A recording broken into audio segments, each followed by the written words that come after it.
এটা আমার হাতে কি বলুন তো বন্ধুরা? আগাছা।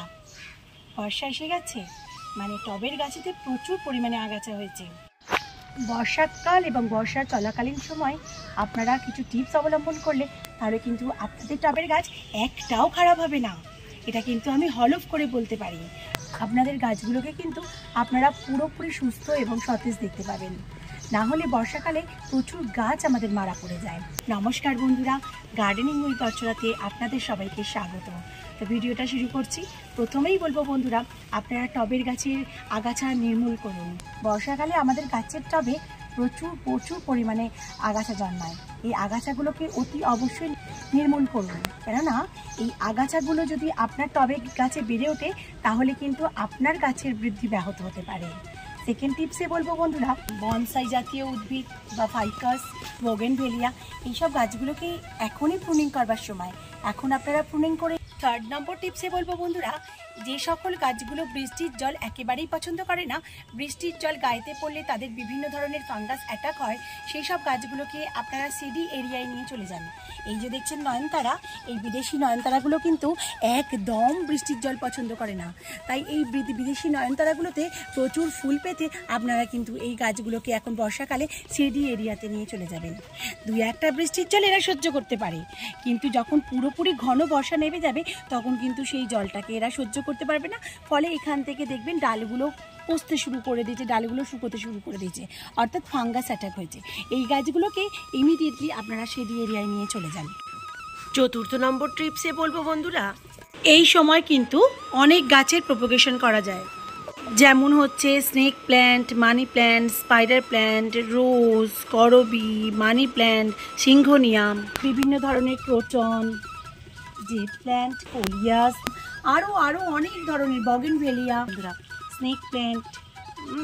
এইসব গাছগুলো কিন্তু ডাল কেটে বালি এবং কোকোপিট আর সামান্য মাটি দিয়ে লাগিয়ে দিলে কিন্তু 1টা থেকে 10টা চারা আপনি বার করে নিতে পারেন। এই সময় প্রচুর ধরনের কাটিং এই সময় বসানো যায়। দেখুন বন্ধুরা, আমি আগের বছর কিন্তু এই কাটিংগুলো বসিয়ে এই গাছটা থেকে এই চারাগুলো বার করে নিয়েছিলাম। কত সুন্দর হয়েছে। এইভাবে কাটিং এই সময় বসিয়ে কিন্তু আপনারা একটা গাছ থেকে 10টা গাছের সৃষ্টি করে ফেলতে পারেন। 5 নম্বর টিপসে বলবো বন্ধুরা, বর্ষাকালে আপনারা কোনো গাছে সার দেবেন না, কেননা বর্ষার জলে প্রচণ্ড পরিমাণে নাইট্রোজেন এবং বিভিন্ন ধরনের খনিজ পদার্থ বর্তমান থাকে। সেই খনিজ পদার্থগুলো কিন্তু গাছ অনায়াসে গ্রহণ করতে পারে। আপনি দেখবেন যে বর্ষার জল পেয়ে কিন্তু 40 থেকে 45 ডিগ্রি সেন্টিগ্রেডে যা গরমের সময় আপনার গাছের পাতা হলুদ হয়ে গেছিলো বা শুকিয়ে পড়ে যাচ্ছিলো, গাছটা একেবারেই নষ্ট হয়ে গেছিলো, সেই পাতাগুলো দেখবেন আস্তে আস্তে কিন্তু এই বর্ষার জল পেয়ে কিন্তু রিকভারি করছে। দেখুন বন্ধুরা, এই এত গরমে কিন্তু আমার এই গাছের কিছু পাতা কিন্তু নষ্ট হয়ে যাচ্ছিলো, এখন কিন্তু সেগুলো কিন্তু রিকভারি করছে, সেগুলো কিন্তু তরতাজা হয়ে উঠছে। অর্থাৎ বেশি পরিমাণে নাইট্রোজেন এবং খনিজ পদার্থ গ্রহণ করে প্রত্যেকটা গাছ কিন্তু সবুজ এবং সতেজ হয়ে যাচ্ছে। বন্ধুরা, আর একটা জিনিস অবশ্যই চেক করতে ভুলবেন না। ষষ্ঠ টিপসে বলবো বন্ধুরা, আপনার টবে যে ছিদ্রটা রয়েছে সেই ছিদ্রটাতে মাটি জমে গিয়ে বিপত্তি সৃষ্টি করে রাখেনি তো? যদি মাটিটা এর মধ্যে বসে গিয়ে থাকে তাহলে কিন্তু এই ড্রেনেজ ব্যবস্থাটা নষ্ট হয়ে যাবে। ড্রেনেজ ব্যবস্থা নষ্ট হয়ে গিয়ে জলটা জমে কিন্তু এই প্ল্যান্টটা পুরো গলে যাবে, অর্থাৎ এই প্ল্যান্টটাকে নষ্ট করে দেবে। প্ল্যান্টটা ধীরে ধীরে ফাঙ্গাস লেগে শুকিয়ে যাবে।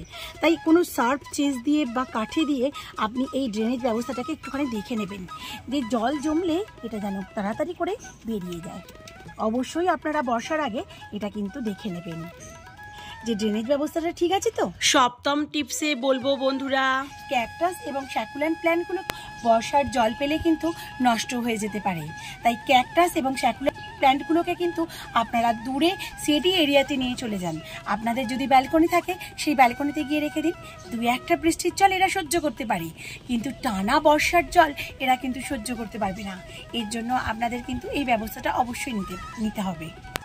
অষ্টম টিপসে বলবো বন্ধুরা, বর্ষার সময় কিন্তু অনেক গাছ অনেক লম্বা হয়ে যায়। এই দেখুন না, আমার চেরি গাছটা কত লম্বা হয়ে গেছে এবং ওইদিকে ঝুঁকে পড়েছে। তো এরকম যে গাছগুলো আপনাদের প্রচুর পরিমাণে লম্বা হয়ে গেছে, সেই গাছগুলোকে কিন্তু স্টিক দিয়ে বেঁধে দেওয়ার চেষ্টা করুন।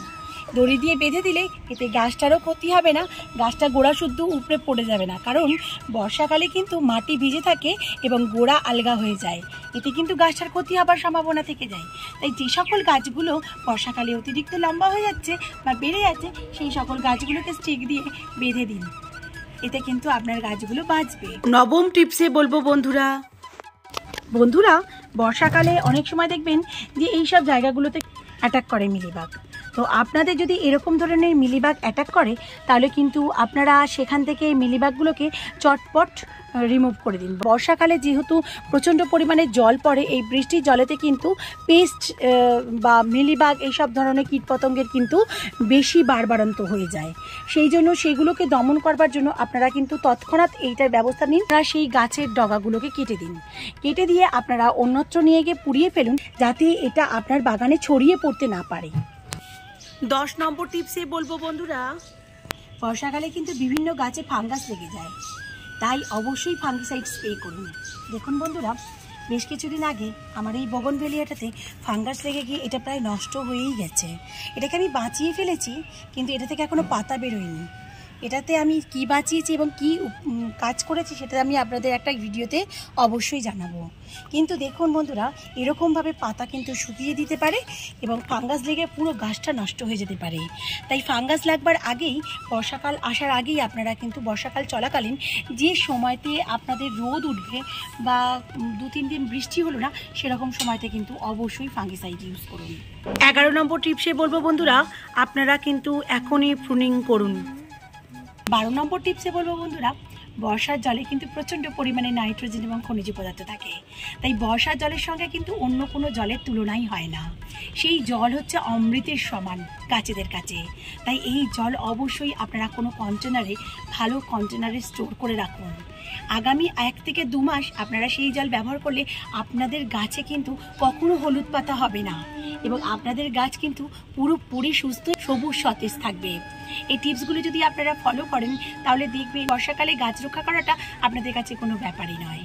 টিপসগুলো যদি ভালো লাগে আমার চ্যানেলটিকে সাবস্ক্রাইব করতে ভুলবেন না। আর আপনারা যদি আমার চ্যানেলে নতুন হয়ে থাকেন তাহলে প্লিজ আমার চ্যানেলটিকে সাবস্ক্রাইব করে আমার পাশে থাকুন। ভালো থাকবেন বন্ধুরা, সুস্থ থাকবেন। আর এই বর্ষার মৌসুমে মনোরম পরিবেশে আপনাদের গাছগুলোকে ভালোভাবে বাঁচাবার চেষ্টা করুন। প্রচুর গাছ করুন আর ভালো থাকুন। Happy gardening, by.